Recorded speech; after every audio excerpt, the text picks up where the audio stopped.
So good morning, Maker Faire. Thank you for coming early and kicking it off with Beginner's Guide to Quantum Computing. I'm Talia Gershon. I'm a research scientist at IBM at the New York office. And I'm actually a beginner myself. I just started learning about this 6 months ago. So I'm here to tell you that anyone can get started learning about quantum computing. And hopefully, after learning a little bit about it this morning, you'll be motivated to learn a little bit more. So I want to start with two facts, right? Fact number one.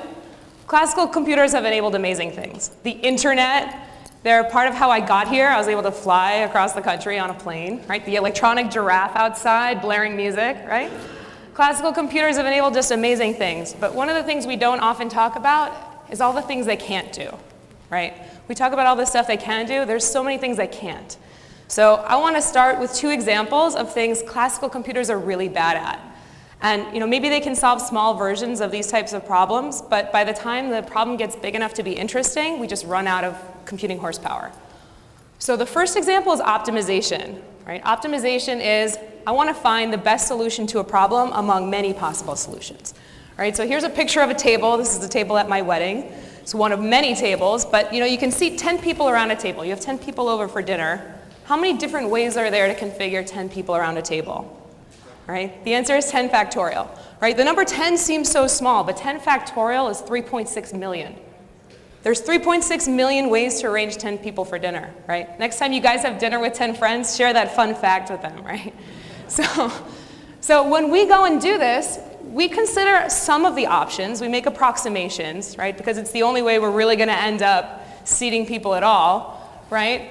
But the truth of the matter is, every time I add one person to my dinner table, the number of possible configurations grows exponentially. Right? So we can solve small versions of this problem on classical machines, but we don't solve big versions of this problem very well at all. Second example is chemistry. This is a picture of a nitrogenase enzyme. Anyone who's ever eaten food should care about this enzyme. It's an important catalyst for the creation of ammonia, which is an important component of food, fertilizer, pharmaceuticals, and many other things. So this is the enzyme. I've called out three molecules, iron sulfide clusters in this enzyme of different sizes. The one on the left is 4 iron atoms and 4 sulfur atoms. Believe it or not, this is the biggest of those iron sulfide clusters we can simulate on the biggest supercomputer that we have, right? It's so small. Why is that the biggest molecule of these three that we can actually simulate on a classical machine? And the reason is because to actually simulate what's going on in that molecule, I have to account for every electron-electron repulsion and every attraction of the electron to the nuclei. And that number grows exponentially the bigger the molecule, right? Every single electron exerts an electrostatic force on every single other electron, right? So when I add another one, I got to recalculate all the electron energies, right? So these two bigger clusters, they look so small, we can't simulate them. Okay, so there's actually many problems that have this characteristic. And what they have in common is this idea of exponential scaling. So there's a classic fable about the power of an exponential. And the fable goes, the creator of the game of chess brought the chessboard to the emperor, and the emperor said, I love this game. What can I give you as a reward? Right? And the craftsman said, okay, there's 64 squares on the chessboard. On day 1, give me 1 grain of rice. And every day after that, double the number of grains of rice I get. Right? So on the first day, the emperor gives him 1 grain of rice. The next day, 2. The next day, 4. The next day, 8. And after a week, he had a teaspoonful of rice. But after a month, he had the rice production of a small country. And after the full 64 squares, it was Mount Everest of rice, right? So it grows really fast. The number 64 doesn't sound that big, but 2 to the 64 is an enormous number. So why do we think quantum computing is actually going to allow us to solve some of these problems we can't solve classically, right? So it boils down to 2 fundamentally quantum effects. One of the effects is superposition. So classical information is basically a string of zeros and ones. Everything that classical computing has enabled is, boiled down to a sequence of zeros and ones. So quantum computing or quantum information has this property that the states can exist in a superposition of 0 and 1. Right? So not just 0, not just 1, but a superposition of 0 and 1. Right? And you can also have complex superpositions of 0 and 1. So you start to be able to explore a much richer set of states. So if 1 qubit can be in a superposition of 2 states, then 2 qubits can be in a superposition of 4 states, and 3 qubits can be in a superposition of 8 states. So the possibility space you can explore is much more interesting and complex in quantum information. So the diagram on the right is showing you a superposition of 5 qubits, right? So you can be in a superposition of 32 states. So superposition is the first thing. The second thing is entanglement. This idea of entanglement is, okay, I've got 2 qubits and I'm entangling them together. So measuring the first qubit can tell me something about what will happen when I measure the second qubit. Okay, so entanglement is the second property that gives quantum information a really unique difference. So together, this allows us to totally change how we run algorithms, right? So take the optimization case. If I'm going to consider 3.6 million possible ways of configuring 10 people at a table, classically I have to consider each one individually, and then I have to compare them all, right?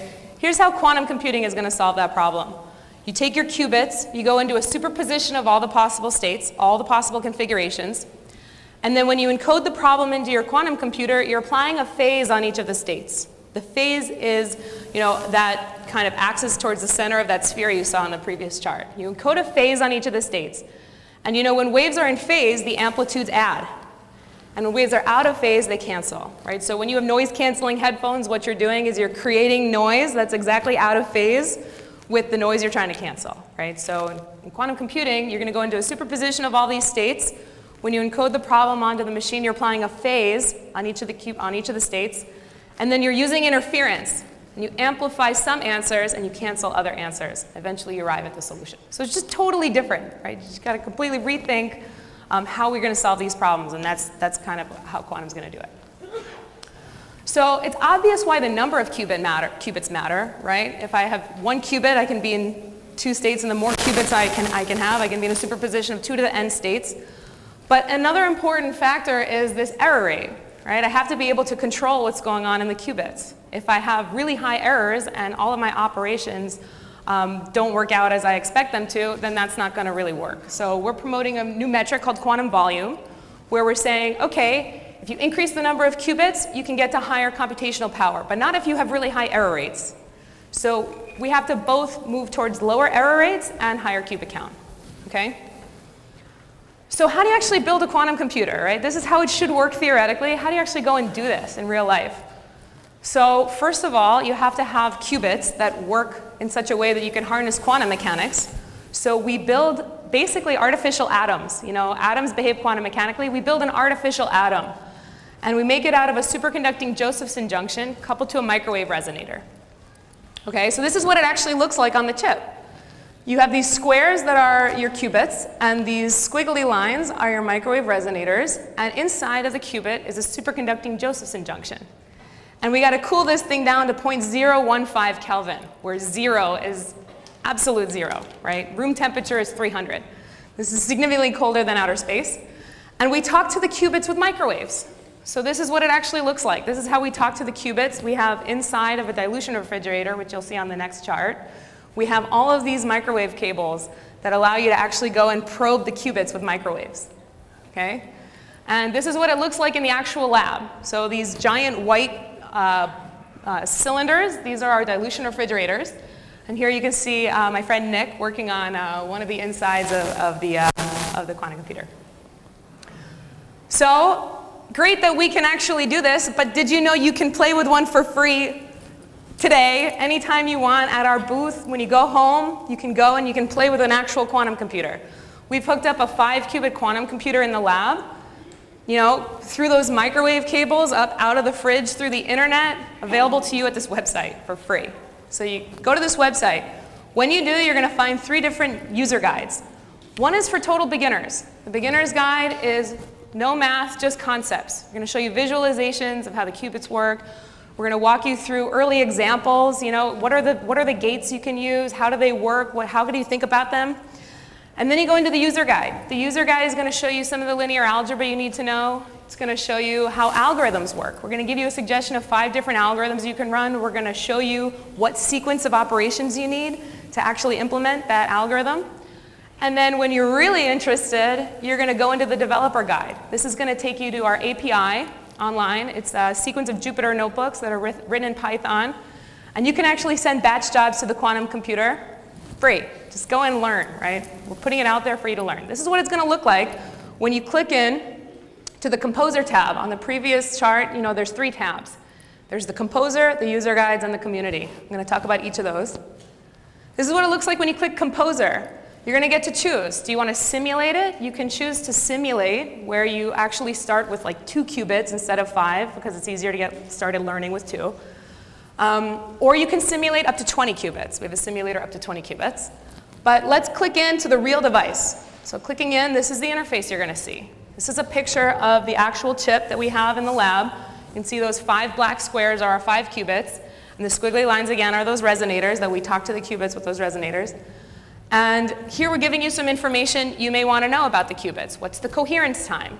Coherence time is how long does my quantum information last before it gets out of coherence. So for us, you know, we have 50 to 100 microseconds of coherence time. And that matters because it determines how many different operations can I do before I lose my quantum information. Okay, so now let's create superposition. We talked about superposition. Let's create it. You drag and drop the different gates that you can perform. There are different logic operations that we show on the right. Just drag and drop it onto the graphical user interface. Here I've dragged the H gate, which is the Hadamard gate, onto the score, the line representing the first qubit, and I've done a measurement. And actually, these are results I got this morning, having run 1,000 experiments on the actual quantum computer this morning. And you get roughly 50-50, 0 and 1, right? You're in a superposition of 0 and 1. When you measure, it randomly chooses. Half the time it chooses 0, half the time it chooses 1. If I'm in a superposition, if I've got 2 qubits in superposition, then I have 4 different possible outcomes: 0, 0, 0, 1, 1, 0, 1, 1. So if I measure it 1,000 times, I get a distribution of each of those possible outcomes. And I can create entanglement. This is how you create entanglement. You put your H gate, and then you apply an entanglement gate. This is a C0. What it says, if I measure the qubit to be 0, don't do anything. If I measure the qubit to be 1, flip the second qubit to 1. So this is called a Bell state, and this is an entangled pair of qubits. So you guys can actually go in and create entanglement on a real device in our lab in New York through the internet, which I think is pretty cool. Okay, so now once you get through the beginner's guide and you're really keen, go into the full user guide. This is showing you some of the algorithms that we are enabling you to learn about through the full user guide. If you click into Grover's algorithm, you can get a whole derivation of what's going on in that algorithm, and we show you this is how you should think about that quantum interference, that amplitude amplification, right? And this is the sequence of gates you need to implement Grover's algorithm on the real device. And you can go in and you can actually implement that algorithm on a real quantum computer. So all of this is made possible by a bunch of really committed and passionate makers at IBM. This is a drone's eye view of some of the members of the team outside on the lawn in New York. There's a lot of people that put in a lot of hours to make this available to all of you for free. Okay, and so what are people actually doing with it? We have over 45,000 users worldwide. This is a snapshot of some of them. The white dots represent some of the top universities with the most number of users in the quantum computer. A lot of universities are using it to teach. We have a teacher at EPFL who uses it as part of his quantum information curriculum. We have a teacher at UT Austin. We've got teachers all over the world using it. And then we have people just doing really cool and interesting, fun things with it. There's a woman, Christine Moran. She's that dot at the South Pole. In between measurements on the South Pole telescope, she's just playing around with a quantum computer, which is really cool. You know, we had a workshop. We telecast a workshop from our Zurich lab to South Africa. So we had 3 high schools in South Africa just having a quantum information workshop, which is really cool. And this is what those people actually look like. We had, there's Christine in the bottom right at the South Pole. This is the students at the workshop in South Africa. Every summer, starting last summer, so I guess it's only the 2nd year in a row, the University of Waterloo runs a quantum information workshop for their undergraduates. There's a woman, Emily, who, you know, she has a YouTube video. I found her on YouTube. She's talking about what it felt like to actually run the algorithms on a real piece of quantum hardware for the first time. She'd been learning about it in a classroom. She actually got to run it on a real quantum device, which, you know, she talks about being kind of an awesome experience for her. So people are actually using this thing for research. There's been 17, I think at this point, 17 research papers that have been published where someone validates their algorithm on an actual quantum device in a lab. People have made games. There's a guy who created a game called Quantum Battleships, you know? And you actually run the game on the actual processor. So you know, he's got a blog about it. He walks you through how to actually program a game, how he programmed the game. You know, I just think that's really cool, and people are having fun, right? So the third tab that I mentioned was the community tab. So, you know, in the community, people are asking questions, and people in our research team are answering them, right? So, what is a CNOT gate? How do I think about that from a mathematical point of view? How come when I have this sequence of gates, it doesn't match between experiment and theory? And a lot of the time, you know, because not every gate has perfect accuracy, if you apply too many in a row, then the answer starts to look more randomized because the errors add up. But then, you know, any community is made up of people who like each other and they like to, you know, joke around and have a good time. So that, you know, some of the posts are like, what's your best quantum pun? So, you know, they suggest a couple of drinks like gin entanglement, which I love.